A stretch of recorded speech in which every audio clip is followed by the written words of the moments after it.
Well, hello there. I'm Kim Berry, editor of Food and Drink Business. Welcome to Play, our weekly news roundup, brought to you by GS1 Australia. GS1 is the go-to for all your barcode needs. Head over to gs1au.org and discover next generation 2D barcodes. They're a game changer for food and drink businesses.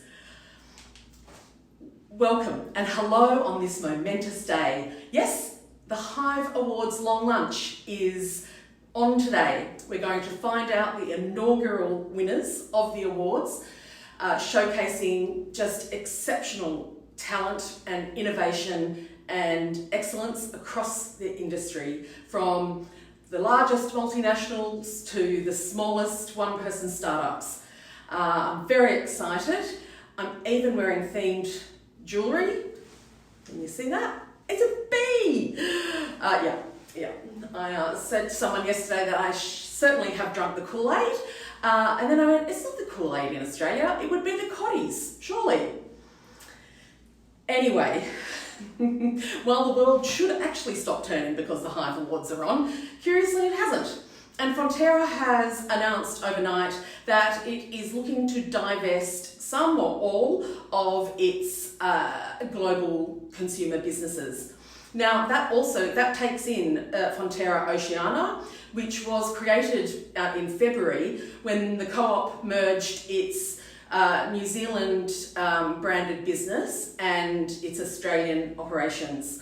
So Miles Hurrell, the CEO, said that a strategic review of the business that was undertaken basically gave the company confidence that it could now focus on being a global B2B dairy nutrition powder specialist and leader. So those commercial brands are looking to be offloaded. Those brands include Mainland, Western Star and Perfect Italiano. They also globally make up 19% of group operating profits. So it's going to have a significant impact. It'll be a very interesting time for Fonterra. Now, before that, earlier in the week, in case you missed it, it was the federal budget.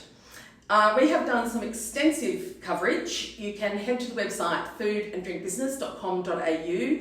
There's a series of articles looking at different aspects of the budget and the implications or lack thereof on food and beverage manufacturing. There's actually very little in the budget for our sector. There's a bit there for small businesses, but even that doesn't go particularly far. I think it was the National Farmers Federation that welcomed some funding that had gone towards their young farmers program and education policies, but said there was nowhere near enough investment there to have a really large impact. And it was the head of the Spirits Association, the Independent Spirits Association, who said, you know, there's a lot of support for Future Made in Australia and investing in these green energies and green technologies and looking at all of that sort of sovereign security and skills.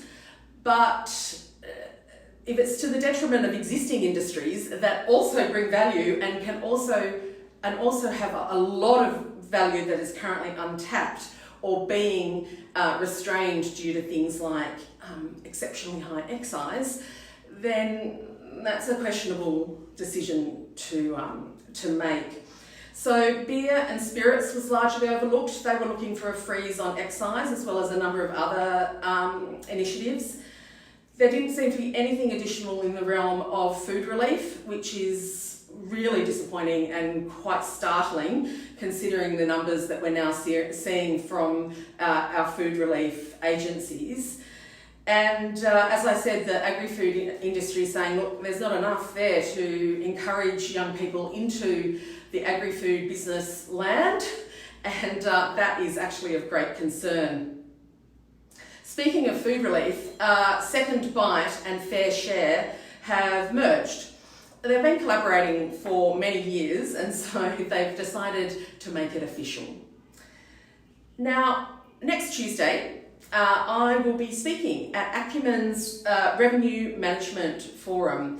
So it's on in Sydney, it starts at 1 o'clock. If you'd like to hear my roundup of the big ticket issues and interesting things happening within food and beverage, then please come along. There's also a number of fantastic speakers from leading FMCG companies looking at issues around pricing and the role of AI and its relevance in consumer products, with us group discussions and presentations. So head to the website to find out more details about that. In the meantime, I'm off to our bougie venue for today. It's called the Everly, and I'm so looking forward to the crowd that is coming and meeting with all of the finalists, announcing the winners, and just generally rolling around in just how amazing our food and beverage manufacturing sector is. So, for all these stories and more, please head to the website foodanddrinkbusiness.com.au. Don't forget to subscribe.